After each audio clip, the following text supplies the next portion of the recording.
Give you praise today and ask for your blessing upon us. As grass grows green and winds blow gently, as the rivers flow and the sun shines down upon our land, we offer thanks to you for your blessings and for your gift of life each spring. Good morning. Welcome to the Unitarian Universalist Church of Corpus Christi. I'm Estella Boys, and I'm honored to serve as your worship associate this morning. We welcome you to our worship service, celebrated here each week, mindful of the principles of our free faith. To describe a little bit about what Universal Unitarian is today, I will share with you some words from Reverend Steve J. Crump. We are a church of many beliefs, worshiping as one community and focused on making this a better world.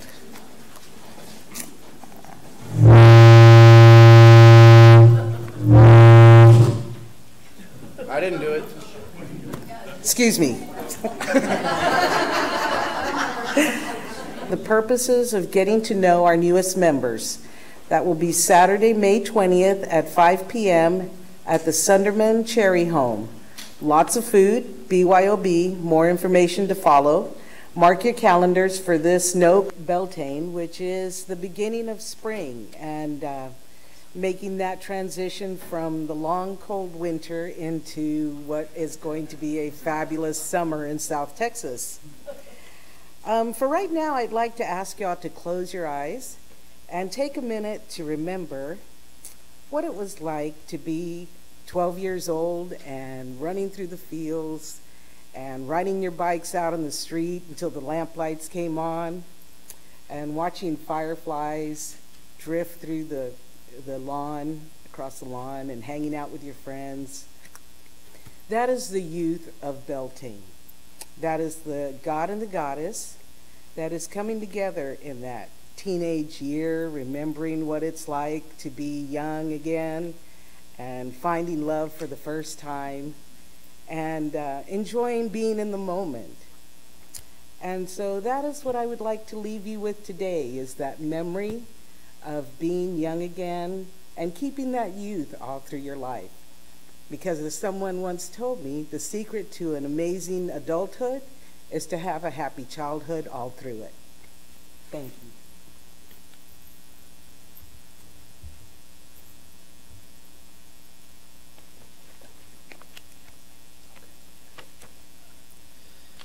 Good morning.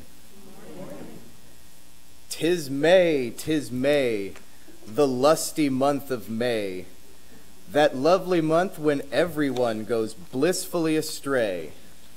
At least it will be tomorrow anyway. That was Julie Andrews, by the way, from Camelot. I'm Glen Kiely, and I am a member of the newly founded Covenant of Unitarian Universalist Pagans of Corpus Christi, or CUPS for short, who just celebrated Beltane here yesterday. In general, pagan beliefs are, in one way or another, nature-based. We believe that all of creation, and not just humans, are offspring of the divine. Humans are simply another part of nature. As such, we owe nature the respect that we owe to a brother or sister. Nature is the manifestation of the divine. That feeling has been present in UU traditions for quite some time now. Thoreau writes, "The most alive is the wilderness.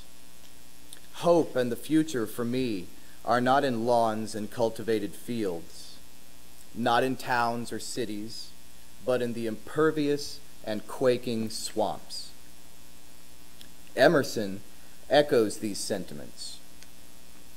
In the woods, we return to reason and faith. Standing on the bare ground, my head bathed by the blithe air, uplifted into infinite space, I see all. The currents of the universal being circulate through me. I am part and parcel of God. I am the lover of uncontained and immortal beauty. In the wilderness, I find something more dear and connate than in the streets or villages. I like this guy. I think he's onto something.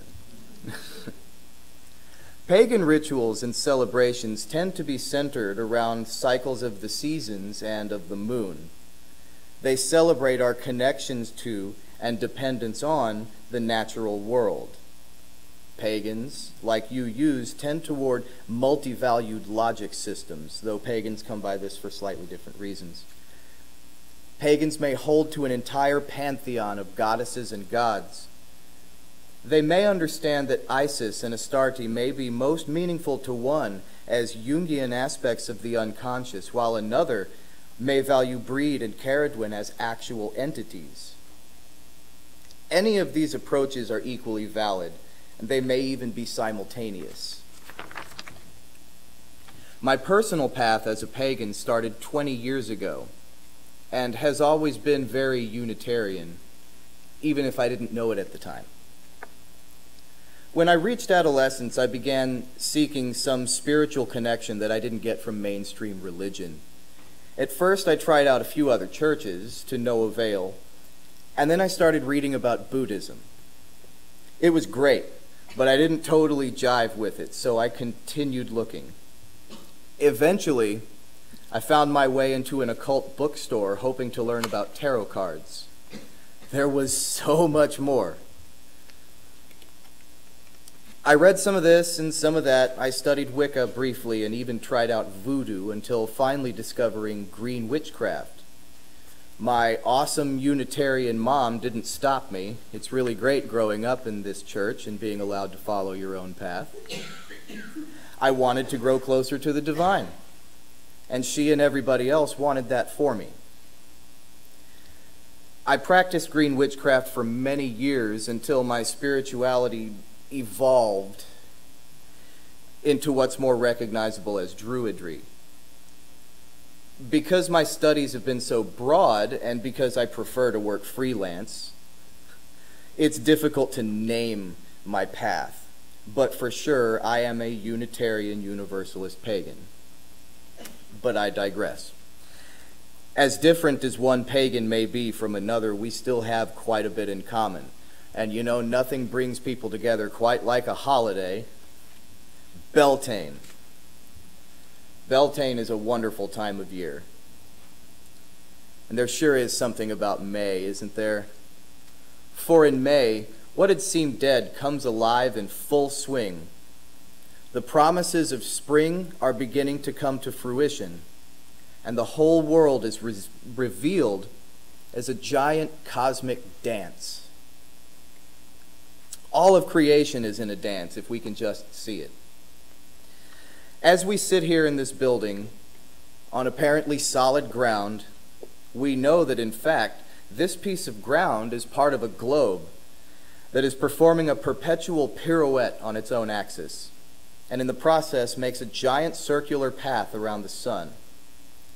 Our only satellite, the moon, performs a perpetual pas de deux at a near distance, shyly keeping the same face toward us the whole time. The other planets, the other dancers on the floor. At this point in Earth's cosmic waltz, the creatures of Earth have awakened and are coming out to join the revelry. Birds parade in their finest plumage while singing and dancing for their mates.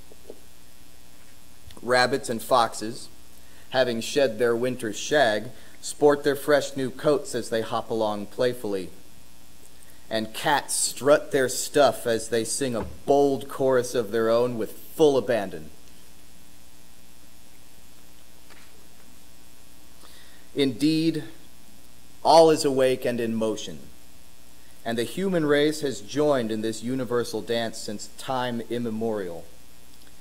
The blessing of May is the dance. Like most pagan festivals, Beltane is a feast tied to the celestial calendar.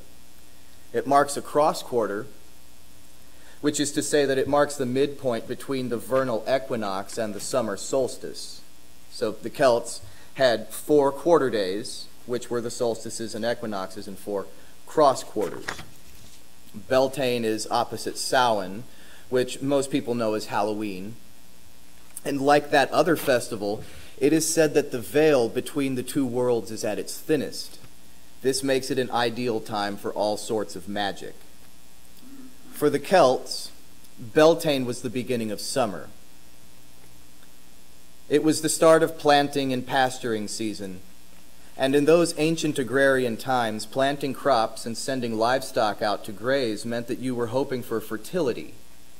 It was natural that folks would want to work a little magic and have a celebration to help that fertility along.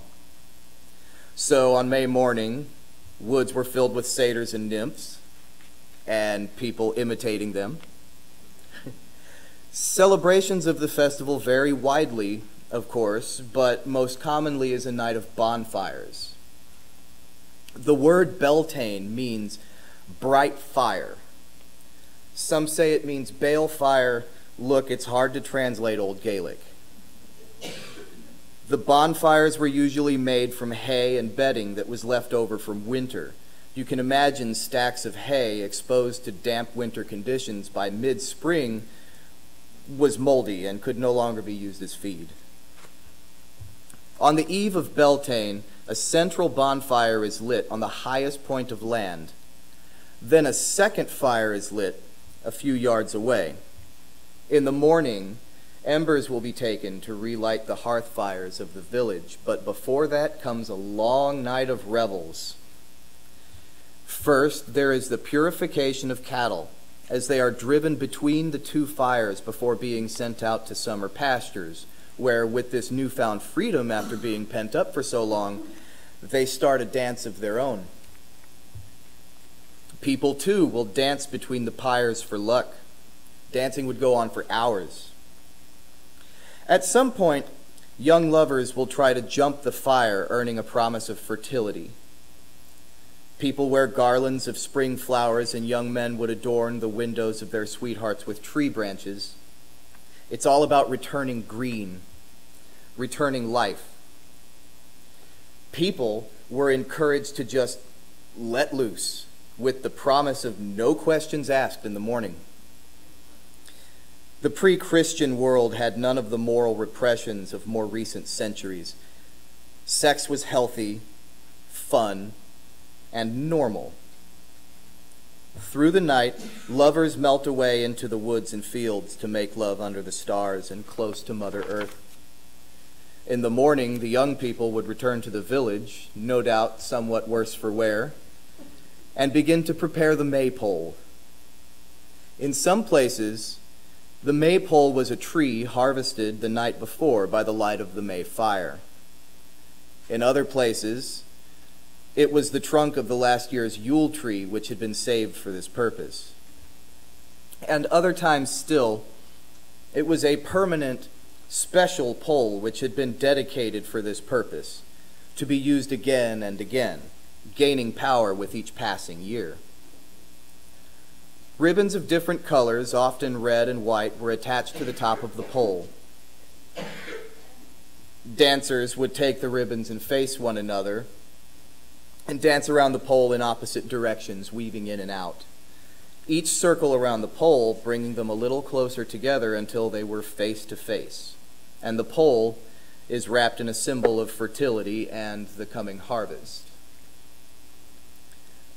The Beltane celebrations were and are festivals of common people, festivals of our commonality, our physicality, and our sensuality. A festival of the circle of life and our connection to the interdependent web of existence. The purpose of the festival isn't purely religious. It has meaning still in our everyday lives.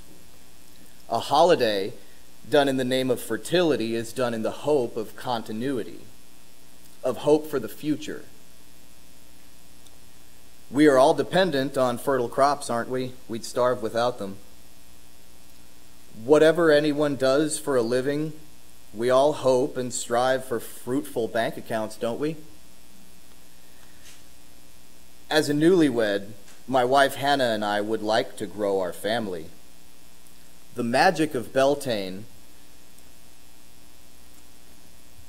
is important to me in this aspect. As a chef, I work directly with the bounties of the earth and sea. It is my job to feed people in order to feed myself and my family, my hopefully growing family. Much of what I prepare comes from farmers markets, small farms, and even hunters. As such, I don't just hope for the success of major agriculture, but I hope for the fertility of everybody's gardens and for that of the wild world. Last week was Earth Day, and we started to work a little magic here, didn't we? This week we finished what we started.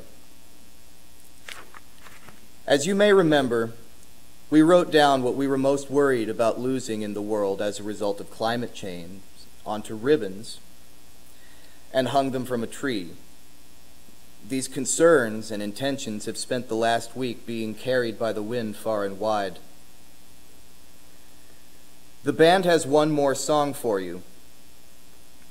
Afterward, I'd like you to join me outside. Now, just to clarify this next song by the band, they're going to be singing about the Horned One. The Horned One is Hearn. He's a god with antlers. Please